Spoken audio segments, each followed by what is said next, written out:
এই জন্য বিশ্বনবী বলেন, আসাদ্দুহুম ফি আমরিল্লাহি উমর, উমর হলো আমার দিনের জন্য সবচেয়ে কঠোর। ওমর কখনো দিনের ব্যাপারে কাউকে ছাড় দেয় নাই। সে যদি নিজের সন্তান হয়েছে, দিনের ব্যাপারে যদি সে অন্যায় করে ফেলেছে, ওমর তার সন্তানকেও শাস্তি দিয়েছে। সুবহানাল্লাহ। এমনকি নিজের সন্তান ওমর সন্তানকেও ছাড় দেয় না। এই ওমর এমন ওমর, দিনের ব্যাপারে সবচেয়ে শক্তিশালী হলো ওমর। আবু বকর ছিল নরম দিলের অধিকারী। দেখেন, একই বিচার নিয়ে আবু বকরের কাছে গেল, আবু বকর কিছুই বললেন না।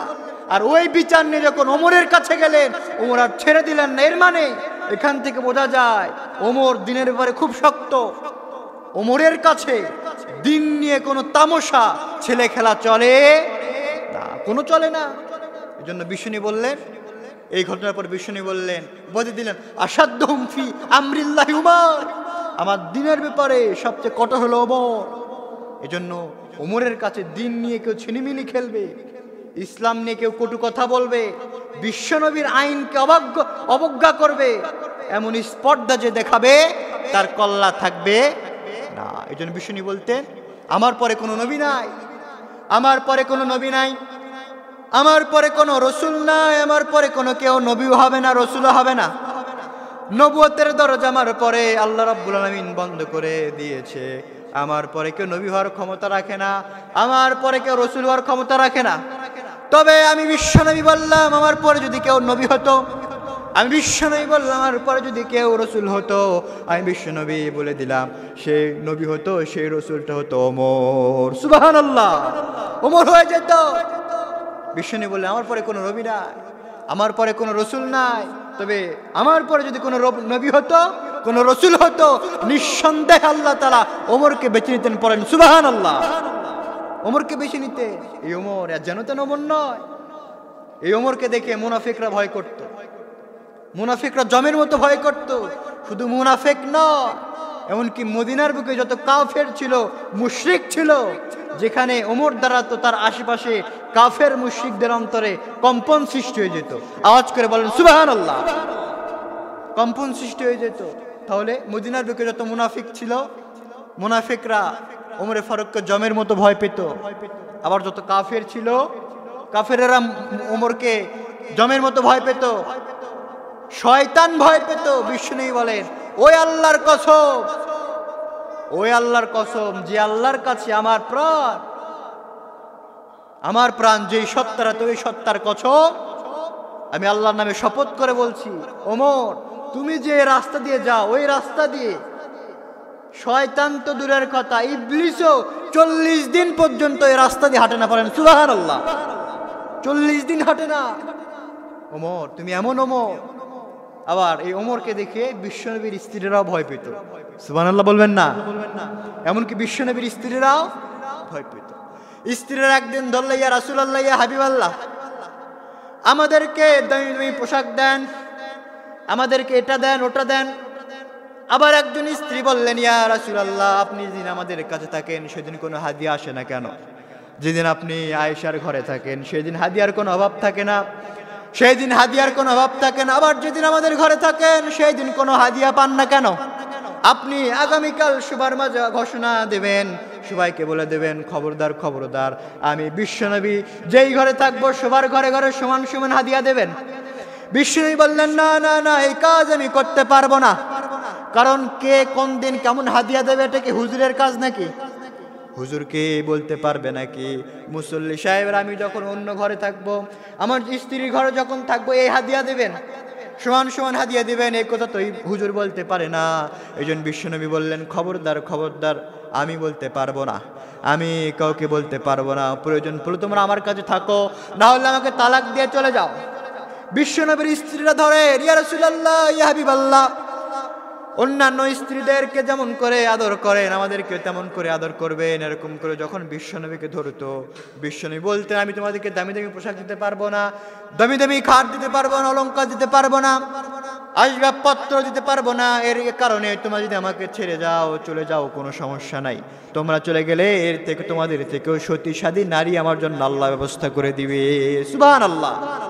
ব্যবস্থা করে দিবে, তোমরা চলে যাও। তখন বিশ্বনবীর স্ত্রীরা চুপ থাকতেন, কিন্তু বিশ্বনবীকে স্ত্রীরা ধরতেন, ইয়া রাসূলুল্লাহ আমাকে এটা দেন, ওটা দেন, আমার এটা লাগবে, ওটা লাগবে।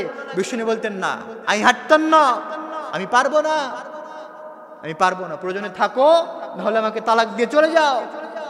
একদিন বিশ্বনবীকে সবাই জড়াজড়ি করে ধরল, ইয়া রাসূলুল্লাহ আপনি যেই দিন আয়েশার ঘরে থাকেন সেই দিন তো সবাই হাদিয়া দেয়, কিন্তু আমাদের ঘরে যেই দিন থাকেন সেদিন হাদিয়া আসে না কেন? আপনি একটু সবাইকে বলবেন, মসজিদে যে এলান করে দিবেন, ঘোষণা দিবেন, সাহাবীরা যেন সবার ঘরে সমান সমান হাদিয়া পাঠায়। বিষ্ণু বললেন না, আমি পারবো না। এরকম কথার কাটাকাটি যখন চলতেছে, বাহির থেকে কে জানি একটা সালাম দিল, বলেন আসসালামু আলাইকুম ওয়া রাহমাতুল্লাহ। সালাম শুনে বিশ্বনবী পেছনের দিকে তাকালেন, তাকিয়ে সালামের জবাবটা নিয়ে বিশ্বনবী বুঝতে পারলেন যে এটা ওমরের সালাম, ওমরের সালাম। পেছন দিক তাকিয়ে বিশ্বনবী সালামের জবাবটা নিয়ে বললেন, ওমর আসো। পেছন থেকে যখন সামনের দিকে ফিরবেন, ফেরার সঙ্গে সঙ্গে থেকে সামনে আর একটা স্ত্রীও নাই। সুবহানাল্লাহ বলবেন না? ভ্যানিশ হয়ে গেছে, কেউ নাই, সবাই চলে গেছে, একটা স্ত্রীও সামনে নাই। ওমরে ফারুক ভেতরে আসলেন, বিশ্বনবীর সাথে কথাবার্তা বললেন। পরে বিশ্বনবী জিজ্ঞেস করলেন, কি ব্যাপার, তোমরা আমার সাথে তো খুব তর্ক করতেছিলা, যখন ওমর আসলো তোমরা কেন চলে আসলা, কেন ভ্যানিশ হয়ে গেলা? বিশ্বনবী বলল, ইয়া রাসূলুল্লাহ ওমর যদি আমাদেরকে একটা ধমক দেয়, আল্লাহর কসম করে বলবো এই জায়গায় আমরা একেবারে অজ্ঞান হয়ে যাব, এই জন্য ওমরের ভয়ে সঙ্গে সঙ্গে জায়গা ত্যাগ করেছি। সুবহানাল্লাহ। এই জন্য প্রিয় ভাইরা, ওমর যেন তো ওমর নয়। এই ওমর রাদিয়াল্লাহু তাআলা যখন রাষ্ট্র ক্ষমতা পেলেন, রাষ্ট্র ক্ষমতা পাওয়ার পরে তিনি অনেকগুলো আইন জারি করলেন, তার ভিতরে 4টি আইন আজকে আপনাদের সাথে শেয়ার করবো ইনশাআল্লাহ। প্রিয় ভাইয়েরা, ওমর ফারুক রাদিয়াল্লাহু তাআলা যখন রাষ্ট্র ক্ষমতার হাতে পেলেন, খলিফা নিযুক্ত হওয়ার পরে, আচ্ছা রাষ্ট্র কি একা একা চালানো যায়? আওয়াজ করে উত্তর দিতে হবে, রাষ্ট্র কি একা একা চালানো যায়? চালানো যায় না। রাষ্ট্র চালানোর জন্য কর্মচারী প্রয়োজন আছে। আবার এই কর্মচারীগুলো কেমন কর্মচারী হবে, এইখানে তিনি কিছু নিয়ম নীতি জুড়ে দিয়েছিলেন, যে নিয়ম নীতিগুলো এখন ফলো করলে আশা করা যায় যে এই অশান্ত সমাজকে শান্ত করা সম্ভব। প্রিয় ভাইয়েরা, তিনি 1 নাম্বার, তিনি যখন রাষ্ট্রীয় দায়িত্ব পেলেন, তিনি 1 নাম্বার যেই আইনটা জারি করলেন সেটি হলো, যখন কোনো রাষ্ট্রীয় কোনো পদে কাউকে নিয়োগ দিতেন, রাষ্ট্রীয় কোনো পদে কাউকে নিয়োগ দিতেন, তখন তিনি তার জ্ঞান, আমানত, তাকওয়া, এই 3টা জিনিস অক্ষরে অক্ষরে তিনি চেক করে, ডাবল চেক, রিচেক করে তারপরে নিয়োগ দিতে। প্রিয় ভাইরা, প্রথমে আসেন জ্ঞান। একজনকে আপনি যে দায়িত্ব দেবেন, সে দায়িত্বে তার যদি জ্ঞান না থাকে, তার যদি অভিজ্ঞতা না থাকে, সে কি সে দায়িত্ব পালন করতে পারবে না? দেখেন ওমর ফারুকের ইন্টেলেকচুয়াল ক্যাপাবিলিটি, তার বিচক্ষণতা কতটা সুদৃঢ়। একটা রাষ্ট্রকে পরিচালনা করার জন্য তার মাথার ভিতরে, তার ব্রেইনের ভিতরে আল্লাহ তাআলা এমন কিছু বুদ্ধি দিয়েছেন, যার কারণে তিনি কিছু পদক্ষেপ নিয়েছেন, যে পদক্ষেপের কারণে তিনি একেবারে মদিনাকে শান্ত মদিনা করে দিয়েছিলেন। তার ভিতরে 1 নাম্বার তিনি আইন জারি করলেন, যাকে রাষ্ট্রীয় কোনো পদে, রাষ্ট্রীয় কোনো মর্যাদায় আসনে আসীন করা হবে, তিনি তার পিছনে দেখতেন তার জ্ঞান কতটুকু আছে, তার ভিতরে আমানতদারিতা কতটুকু আছে, তার ভিতরে আল্লাহর ভয় কতটুকু আছে। যে ব্যক্তির জ্ঞান আছে তাকে তিনি রাষ্ট্রীয় দায়িত্ব, বিভিন্ন দায়িত্ব দান করতেন। নাম্বার 2, আমানত। আমানতদারিতা যার ভিতরে না থাকবে, সেই ব্যক্তির কাছে 1 কোটি টাকা আসলে লোভ সামলাতে পারবে? কথা বলে না, লোভ সামলাতে পারবে? সামলাতে পারবে না। এই জন্য আমানতদারিতা এটা বড় একটা গুণ। ওমর ফারুক দেখতেন যার ভিতরে আমানতদারিতা যত বেশি, তাকে তিনি বেশি বেশি নিয়ে এসে দায়িত্ব দিয়ে দিতেন। নাম্বার 3 হলো তাকওয়া, আল্লাহ ভীরুতা, আল্লাহর ভয় তিনি দেখতেন। কারণ আল্লাহর ভয় ছাড়া কেউ কোনোদিন সফলতা অর্জন করতে পারে না। আল্লাহর ভয় তিনি দেখতেন, তার ভিতরে আল্লাহর ভয় কেমন আছে, এই 3টা জিনিস দেখার পরে ওমর ফারুক কাউকে নিয়োগ করতেন। প্রিয় ভাইরা, 2 নাম্বার, নিয়োগ দেওয়ার আগে যেই ব্যক্তিকে নিয়োগ দেবে, নিয়োগ দেওয়ার আগেই ওই ব্যক্তির সম্পদ, ওই ব্যক্তির কত প্রপার্টি আছে, সমস্ত প্রপার্টির হিসাব রাষ্ট্রের কাছে জমা দিতে হতো। ওমর ফারুক দেখতেন যে একজন ব্যক্তিকে রাষ্ট্রীয় আমলা বানানোর আগে তার সম্পদ কতটুকু, আবার রাষ্ট্রীয় আমলা বানানোর পরে, রাষ্ট্রীয় দায়িত্ব দেওয়ার পরে তার সম্পদ কতটুকু হয়, আঙুল ফুলে কলা গাছ হয় কিনা, এইটা দেখার জন্য তিনি তার সম্পদগুলো চেক করতেন, হিসাব রাখতেন। প্রত্যেক 6 মাস পর পর ওমর ফারুক যখন কাউকে দায়িত্ব দিতেন, দায়িত্ব দেওয়ার আগেই তার সম্পদের হিসাব করতেন। হিসাব করে তার সম্পদের নথিগুলো সংগ্রহ করে রাখতেন। আবার দায়িত্ব পাওয়ার পরে 6 মাস পরে তার সম্পদের হিসাব আবার রিচেক করা হতো, আবার হিসাব নেওয়া হতো, দেখা হতো যে 6 মাস আগে কেমন সম্পদ ছিল আর 6 মাস পরে কেমন সম্পদের মালিক হয়েছে, আঙুল ফুলে কলা গাছ হয়েছে কিনা, এটা সে চেক করত। এখন এই সিস্টেম যদি বাংলার জমিনে চালু থাকতো, এই 11,000 লক্ষ কোটি টাকা বাহিরে পাচার করা সম্ভব হতো না। সুইস ব্যাংকে বাংলাদেশিদের টাকাই সবচেয়ে বেশি। আপনি ডকুমেন্টারি চেক করেন, বাংলাদেশ থেকে যেই পরিমাণ টাকা সুইস ব্যাংকে পাচার হয়, অন্য কোন দেশ থেকে এত টাকা পাচার হয়। প্রিয় ভাইয়েরা, এই নীতি যদি চালু থাকতো, ওমর ফারুক তিনি চালু করলেন।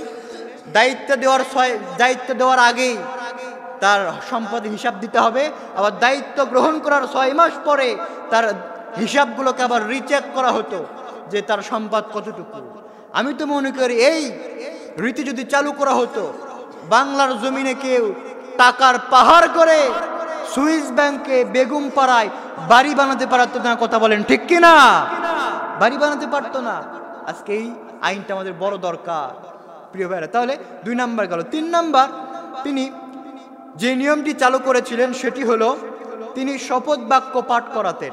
কি বাক্য? শপথ বাক্য পাঠ করাতে। এই পৃথিবীতে সর্বপ্রথম যে শপথ বাক্য পাঠের প্রক্রিয়া চালু হয়েছে, সিস্টেম চালু হয়েছিল ওমরে ফারুকের থেকে। সুবহানাল্লাহ বলবেন না?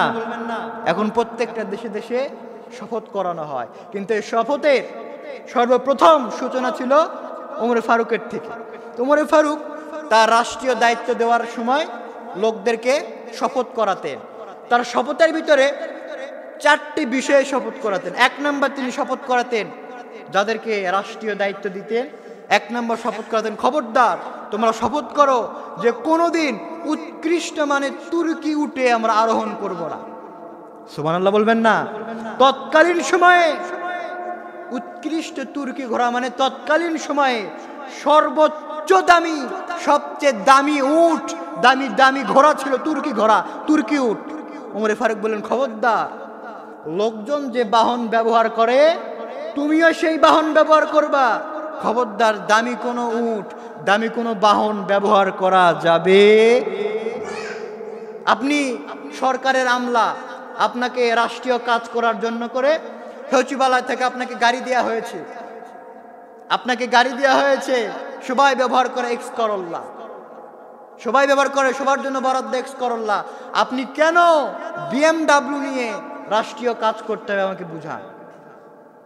ওই যুগে যখন তুর্কি ঘোড়া সবচেয়ে দামি ছিল, এই যুগেই তো BMW, মার্সিডিজ এগুলো সবচেয়ে দামি। এগুলো নিয়ে আপনাকে কেন অফিস করতে হবে? তার মানে বোঝা যায় আমাদের ভিতরে আল্লাহ ভীরুতা এখনো ঢুকতে পারে নাই প্রিয় ভাইয়েরা। তাহলে ওমর ফারুক 1 নাম্বার বললেন তুর্কি ঘোড়ায়, তুর্কি উটে আরোহণ করবা না। নাম্বার 2, অমূল্যবান পোশাক পরবা না। অমূল্যবান অর্থাৎ যেটা সাধারণ মানুষের পক্ষে টাকা দিয়ে ক্রয় করা সম্ভব নয়, এমন কোনো পোশাক তোমরা পরিহিত হবা না, পরণ করবা না। অর্থাৎ এমন কোনো পোশাক তোমরা নিজের গায়ে জড়াবা না যেই পোশাকগুলো অন্যান্য গরিব মানুষেরা পরতে পারে না। তাহলে 1 নাম্বার ছিল উৎকৃষ্ট মানের কোনো ঘোড়ায় যানবাহনে চড়বা না। নাম্বার 2, সাধারণ মানুষ যে পোশাক পরে তোমরাও সেই পোশাক পরবা। নাম্বার 3, মোলায়েম রুটি খাবে না। সেই সময় মোলায়েম রুটি মানে বোঝানো হতো উৎকৃষ্ট মানের খাবার, সবচেয়ে দামি খাবার হলো মোলায়েম রুটি।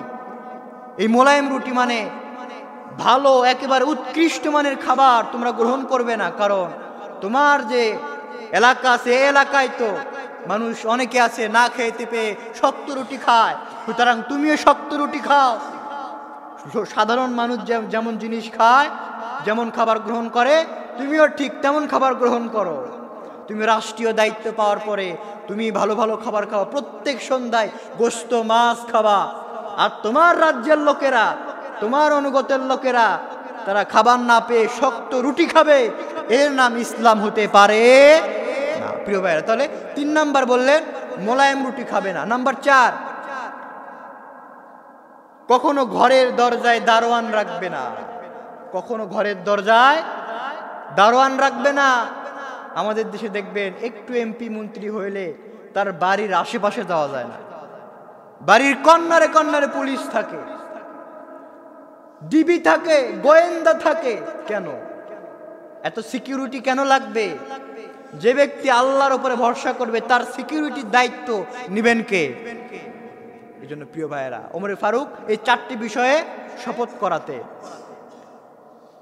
এই যে 4টি বিষয়গুলো দিয়ে একজনকে যখন শপথ করাতেন, শপথ করানোর পরে এই 4টি বিষয়ে পালন করছে কিনা এর জন্য একজন গোয়েন্দা, একজন ইনকোয়ারি লোককে সেট করে দিলেন। যাও তুমি গিয়ে দেখবা আমি যাদেরকে শপথ করালাম তারা এই 4টি কাজ করে কিনা, তোমরা গিয়ে খবর নাও, তোমরা গিয়ে দেখো। এই লোকটার নাম ছিল মুহাম্মদ ইবনে মাসলামা আনসারী। এই মুহাম্মদ ইবনে মাসলামা আনসারী, তার কাজ হলো দায়িত্বশীলদের দায়িত্ব ঠিকভাবে পালন করছে কিনা গিয়ে দেখতো। ওমর ফারুক একবার আজারবাইজান, বর্তমান আজারবাইজানের বাজার পরিদর্শন করছে। পরিদর্শন করতে করতে একজন লোক বলল, আমিরুল মুমিনিন, আপনি যাকে আজারবাইজানের দায়িত্ব দিয়েছেন, আপনি যখন তাকে দায়িত্ব শপথ নিয়েছিলেন তিনি বলেছিল যে মোলায়েম রুটি খাবে না, তিনি বলেছিল যে দামি পোশাক পরবে না এবং ঘরের দরজায় দারোয়ান রাখবে না। সে তো দামি দামি পোশাক পরে এবং ঘরের দরজায় দারোয়ান রেখেছে, কি করবে? ওমর ফারুক বললেন, ঘটনা কি সত্যি তাই? তার গোয়েন্দা তাকে পাঠালেন, যাও তার খবর নিয়ে আসো। খবর নিয়ে আসা হলো ইয়াজবিন গনাম। ইয়াজবিন গনামকে দায়িত্ব দিয়েছিল আজারবাইজানের। তাকে খবর নেওয়ার জন্য যখন পাঠানো হলো, গোয়েন্দা দেখে না আসলেই সঠিক, সে দামি দামি পোশাক পরে, তার ঘরের দরজায় দারোয়ান। বললো, যাও তাকে আমার কাছে নিয়ে আসো। ওই ওমর ফারুকের কাছে যখন নিয়ে আসা হলো, ওমর ফারুক জিজ্ঞেস করলো, কি ব্যাপার, তুমি দামি দামি পোশাক পরবা না, আমার কাছে ওয়াদাবদ্ধ হয়েছিলা, শপথ করেছিলা, ঘরের দরজায় দারোয়ান রাখবা না, আমার কাছে শপথ করেছিলা, তবু 2টি কাজ কেন করলা? এবার ওই ইয়াজবিন গনাম বলতেছে, আমিরুল মুমিনিন, আমার ভুল হয়ে গিয়েছে, আমি ভুল করে ফেলেছি। ওমর ফারুক বলে, না, আমার দরবারে ভুলের কোনো ক্ষমা নেই, কারণ তুমি ওয়াদা খেলাপ করেছো। তোমার দায়িত্ব আমি এখন থেকে ছিন্ন করে নিলাম। সঙ্গে সঙ্গে ওই ইয়াজবিন গনামের শরীরে থাকা দামি পোশাক টান মেরে খুলে নিলেন। খুলে নেওয়ার পরে ওই দামি পোশাকটা একজন রাখালের গায়ে জড়িয়ে দিলেন। সুবহানাল্লাহ পড়েন। আর একজন রাখালের পোশাক খুলে ইয়াজবিন গনামের গায়ে জড়িয়ে দিলেন। ইয়াজবিন গনাম বলতেছে, আমিরুল মুমিনিন, এই দিন আসার আগে আমার মৃত্যু হলো না কেন? এবার ওমর ফারুক বলতেছে, ইয়াজবিন গনাম, তোমার নামই তো গনাম, সুতরাং তুমি চতুষ্পদ জানেন, যারা গরু বাছুর তাদেরকে গনাম বলা হয়, সুতরাং এই গনাম, তোমার নাম গনাম, তুমি রাখাল, রাখালের পোশাক তোমার ঘরে গিয়েছে, তোমার শরীরে গিয়েছে, এতে আফসোস করার কিছু নেই, বরং তোমার শরীরের যে পোশাক এটা রাখালের গায়ে গিয়েছে। আজ থেকে রাখালকে আমি তোমার জায়গায় দায়িত্ব দিলাম, আর তোমার দায়িত্ব ছিন্ন করে নিয়ে রাখালকে দিলাম, আর রাখালের দায়িত্ব আমি ওমর ফারুক আজ থেকে তোমাকে দিয়ে দিলাম। ওমর ফারুক এমন করে বিচার করতে, ওমর ফারুক দিনের ব্যাপারে কখনো কাউকে ছাড় দিতেন না। ওমর ফারুক 4টা বিষয়ে তিনি শপথ করাতেন। প্রিয় ভাইয়েরা, এরপরে 5 নাম্বার তিনি একটা আইন জারি করে, 4 নম্বরে তিনি একটা আইন জারি করেছিলেন তার রাষ্ট্রের ভিতরে, এটা বলেই শেষ। তিনি আইন জারি করেছিলেন যে সরকারি কর্মচারীদেরকে বিচারের আওতায় আনতে হবে। তিনি বিচারের মুখোমুখি করতেন। সরকারি কোনো আমলা কামলা যদি কখনো অপরাধ করত, তিনি বিচার করতেন। সরকারি আমলা কামলারা যেমন করে জুলুম করত, যদি প্রমাণিত হতো, ওমর ফারুকের দরবারে ডেকে নিয়ে এসে তাদেরকে ওইভাবে তাদের উপরে জুলুম করানো হতো। একটি ঘটনা বলে আমি শেষ করে দেব। সেটি হলো, মিশরের গভর্নরের দায়িত্ব ছিলেন আমর ইবনুল আস। এই আমর ইবনুল আস রাদিয়াল্লাহু তাআলা আনহু মিশরের গভর্নর ছিলেন। তার গভর্নর অবস্থায় মিশরে একটা দৌড় প্রতিযোগিতা হতো। দৌড় প্রতিযোগিতার ভিতরে আমর ইবনুল আসের একজন ছেলে ছিল, সেই ছেলে অংশগ্রহণ করেছে। অংশগ্রহণ করার পরে ছেলে রানার আপ হয়ে গেছে, অর্থাৎ একজন রাখাল, একজন দিনমজুর, সে ফার্স্ট হয়েছে। তারপরে সেকেন্ড হয়েছে এই আমর ইবনুল আসের সন্তান। আমর ইবনুল আসের সন্তান এবার ওই গরিব লোকটাকে উপেক্ষা করে, তার উপরে আঘাত করে, তাকে পিছনে ফেলে সে ফার্স্ট হয়েছে। দুর্নীতি করে ফার্স্ট হয়েছে, চ্যাম্পিয়ন হয়েছে। চ্যাম্পিয়ন হওয়ার পরে এই গরিব লোকটা, গরিব ছেলেটা এবার ওমর ফারুকের কাছে এসেছে। ওমর ফারুকের কাছে এসে বলতেছে, আমিরুল মুমিনিন, আপনি তো আমাদের মিশরের গভর্নর করেছিলেন আমর ইবনুল আসকে, তো আমর ইবনুল আস তো আমাদের উপরে জুলুম করেছে, আমার উপরে জুলুম করেছে। কি জুলুম করেছে? তার সন্তান আমাকে দুর্নীতি করে হারিয়ে সে চ্যাম্পিয়ন হয়ে গিয়েছে। আমর ইবনুল আস কোনো বিচার করে নাই, সন্তানের কোনো বিচার করে নাই। ওমর ফারুক বললেন, ঠিক আছে, যা, অমুক দিন, বছরের অমুক দিন আমার কাছে হিসাব দেওয়ার জন্য আমর ইবনুল আস আসবে, সেই দিন তুমি আসবা। আমর ইবনুল আস চলে আসলো। চলে আসার পরে আমর ইবনুল আস যখন হিসাব দিচ্ছে, ওমর ফারুক বলে, হিসাব পরে হবে, আগে তুমি তোমার সন্তানকে ডাকো, তুমি তোমার সন্তানকে ডাকো। সন্তানকে ডাকা হলো।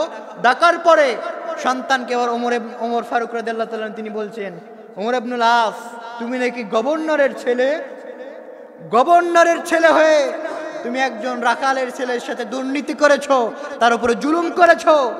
তুমি যেভাবে জুলুম করেছো, আমর ইবনুল আস, তুমি আমার সামনে নত হয়ে দাঁড়াও।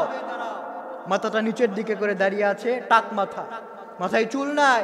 আমর ইবনুল আস তিনি নিচের দিকে যখন দাঁড়িয়ে আছে, এবার ওই রাখালকে ডাক দিয়ে বলতেছে, রাখাল শোনো, তোমার উপরে যেভাবে আঘাত করেছে, এই যে লাঠি নাও, লাঠি নিয়ে আমর ইবনুল আসের মাথার উপরে তুমি আঘাত করো। কেন তার সন্তানের বিচার সে করে নাই? ইসলামে তো তার সন্তান বলে তাকে মাফ করার কোনো সুযোগ নাই। সে জানার পরে কেন তার সন্তানের বিচার করে না? সুতরাং আমর ইবনুল আসের টাক মাথার উপরে বাড়ি দিয়ে দাও, টাক মাথার উপরে বাড়ি দিয়ে দাও। এটা হলো ইসলাম। আজকে এই আইনগুলো যদি আমাদের সমাজে চালু থাকতো, এই আইনগুলো যদি আমাদের সমাজে বাস্তবায়িত হতো, আমাদের সমাজে দুর্নীতি থাকতো, চাঁদাবাজি থাকতো, কেউ জুলুম করতে পারতো না, কেউ জুলুম করতে পারতো না। 5ই আগস্টের পরে বর্তমান এখন কি আওয়ামী লীগের কোনো কর্তৃত্ব আছে? আওয়াজ দিয়ে বলেন, আওয়ামী লীগের কোনো কর্তৃত্ব আছে? আওয়ামী লীগের কোনো কর্তৃত্ব নাই। যারাও আছে তারা বাংকারের ভিতরে ঢুকে আছে, আর যারা একটু বের হচ্ছে গণধোলাই খাচ্ছে। তো আমি আপনাদের কাছে প্রশ্ন করতে চাই, 5ই আগস্টের পর থেকে চাঁদাবাজি কি বন্ধ হয়েছে? কি কয়? আওয়ামী লীগ তো নাই, চাঁদাবাজি করে কে? তার মানে এখনো চাঁদাবাজি বন্ধ হয় না। তার মানে বোঝা গেল, যেই যেই জায়গা থেকে আওয়ামী লীগ চাঁদাবাজি করত, ওই জায়গায় আরেকটা দল ঢুকে গেছে। আসতে বলেন, ঠিক কিনা? আরেকটা দল ঢুকে গেছে। আপনার দল যদি সঠিক নির্ভীক হয়, আপনি প্রমাণ করে দেখান যে আপনার দলে চাঁদাবাজি হয় না। আপনি প্রমাণ করেন যে আপনার দলের লোকেরা চাঁদাবাজি করে না। চাঁদাবাজি যে কারা করে, বাংলাদেশের জনগণ এটা বুঝতে বাকি রাখে নাই। কথা বলেন না কেন? বাংলাদেশের জনগণ বুঝে গেছে। মনে রাখবেন, এক স্বৈরাচারকে পতন করার জন্য যে ছাত্র জনতা মাঠে নেমেছিল, দল মত নির্বিশেষে যে চাঁদাবাজিকে মুক্ত করার জন্য, জুলুম শোষণ অত্যাচারকে নির্মূল করার জন্য ছাত্র জনতা মাঠে নামতে পারে, ওই ছাত্র জনতা কিন্তু যেহেতু একবার মাঠে নামতে শিখে গেছে, আবার যদি কেউ জালিম হওয়ার চেষ্টা করে, মানুষের উপরে জুলুম করে, চাঁদাবাজি করে, এই ছাত্র জনতা কিন্তু এবার আপনাদেরকেও গদি তো দূরের কথা, ক্ষমতা তো দূরের কথা, আপনাদের অস্তিত্ব বাংলার জমিন থেকে মুছে যাবে। এজন্য সাবধান হয়ে যান, এখনো সময় আছে, চাঁদাবাজি কইরেন না। তারা উদ্ধৃতি দেয় কি, 16 বছর 17 বছর আমরা ঘর থেকে বের হতে পারি নাই, আমরা কি একেবারে দুর্দিন চলে গেছে আমাদের। তাকে যখন প্রশ্ন করা হলো এই আপনি এই দলের লোকেরা কেন চাঁদাবাজি করে, উত্তর না দিয়ে কি বুঝাচ্ছে যে আমার দলের লোকেরা অনেক নির্যাতন সহ্য করেছে, 16টা বছর নির্যাতন সহ্য করেছে, নিপীড়িত হয়েছে, নির্যাতন সহ্য করার পরে তারা সঠিকভাবে খেতে পারে নাই। তার মানে বোঝা গেল 16 বছর 17 বছরের কাজ আদায় করতেছে 5 থেকে 6 মাস ধরে, ঠিক কিনা? কাজ আদায় করতেছে। আহা, যেই জালিমকে বিদায় করার জন্য, যেই চাঁদাবাজদেরকে, দুর্নীতিবাজদেরকে বিদায় করার জন্য আমরা নিজেদের শরীরের রক্ত ঢেলে দিলাম, শত শত ভাইয়েরা শহীদ হলো, আর সেই কাজগুলো যদি বারবার হয়, আমরা একটা কথা বলতে চাই, যারা এরকম কাজগুলো করতেছে আমি তাদেরকে বলতে চাই, খবরদার, আপনাদের মাথার ভিতরে কি বুদ্ধি জ্ঞান কিছুই নাই? ক্ষমতা যাওয়ার আগেই যদি আপনারা এই সমস্ত চাঁদাবাজি শুরু করে দেন, ক্ষমতার চেহারা দেখতে পারবে? গদির চেহারা দেখতে পারবে? পারবে না। এজন্য সাবধান হতে হবে প্রিয় ভাইয়েরা। আল্লাহ পাক যেন আমাদেরকে এই চাঁদাবাজ, জুলুম, জালিমের হাত থেকে আমাদেরকে যেন সবসময় রক্ষা করেন, পড়েন আমিন। যেই জালিমের হাত থেকে আল্লাহ পাক 5ই আগস্টে রক্ষা করেছে, আর এমন কোন জালিম যেন আমাদের মাথার উপরে না বসে, আল্লাহ তুমি সেই তৌফিক দাও, পড়েন আমিন।